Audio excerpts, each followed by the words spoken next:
कृष्ण में अति प्रिय सिस्टर्स एवं बच्चों, जैसे हम लोग सुने, आज हमारी कलीसिया सेंट मार्टिन डिपोरस की त्योहार मना रही है।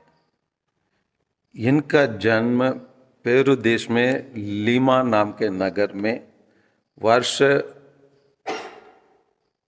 1579 को 79 कहेंगे ना, या सर 79 को 87 कहेंगे। व्हाट यू से इन हिंदी? 79 87 थोड़ी देर में 87 से 87 79। आप लोग हिंदी सीखो, मेरे के गलत सिखा रहे हो आप लोग। 79 ओके 1579 उसका जन्म हुआ था।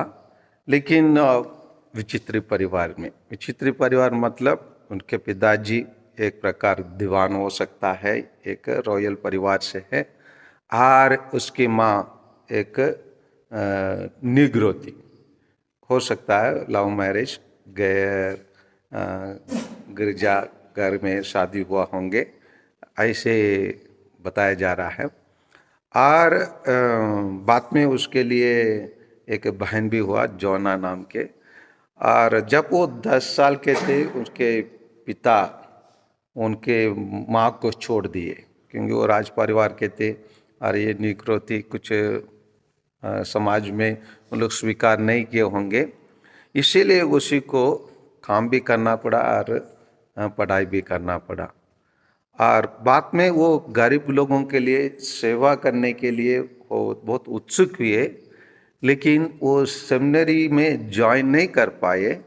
कारण यही था, ये निग्रो और स्लेव्स, गुलामी लोगों का, दास लोगों को उन दिनों में फादर बनने के लिए अनुमति नहीं था अफ्रीकन देश में।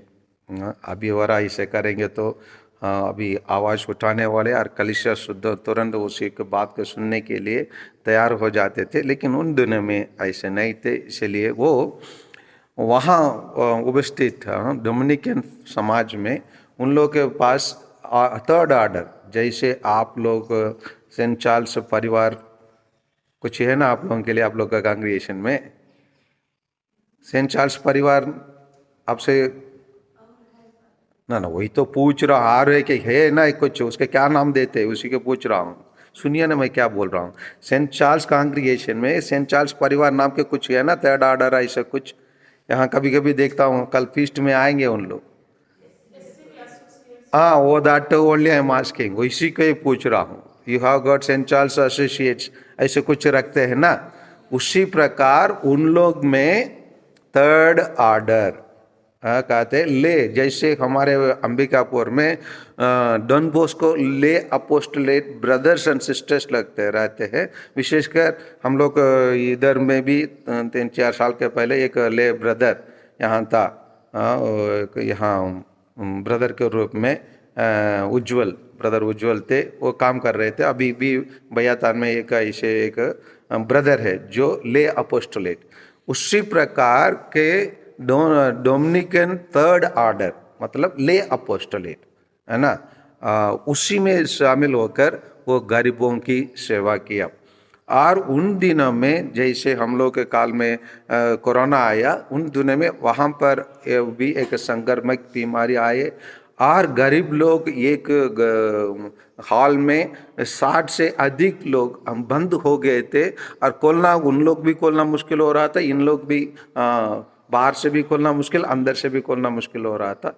कहा जाता है ये द्वार के बीच में पार होकर, मतलब ईश्वर दिव्य शक्ति से, जैसे हम लोग कहते हैं ना बाई लोकेशन, जब प्रभु यीशु जी उठे, चारों तरफ बंद रहा, द्वार बंद रहा, प्रभु उनके बीच में उपस्थित रहे, हम लोग पढ़ते हैं सुसमाचार। उसी प्रकार वो उनके बीच में, द्वार से बीच में और जाकर उन लोगों को सेवा कार्य किए।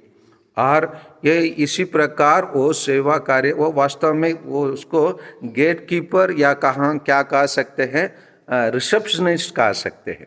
ऋषभ ने उसी प्रकार का छोटे मोटे कार्य के द्वारा जिसको वो दिल से, मन से, ईमानदारी से काम करके ईश्वर के प्रिय बने।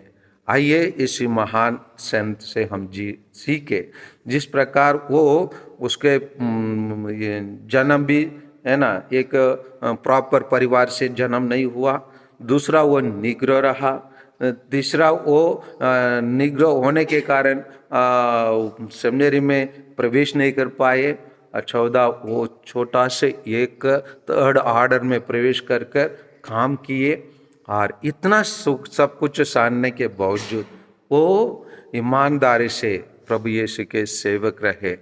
और उनसे आइए हम सीखे, जिस प्रकार वो दीनता पूर्वक काम करते हुए स्वर्ग की महिमा में प्रवेश किए, उसी प्रकार हम लोग भी छोटे मोटे काम करके स्वर्ग की महिमा में हम भी प्रवेश करें। आमीन।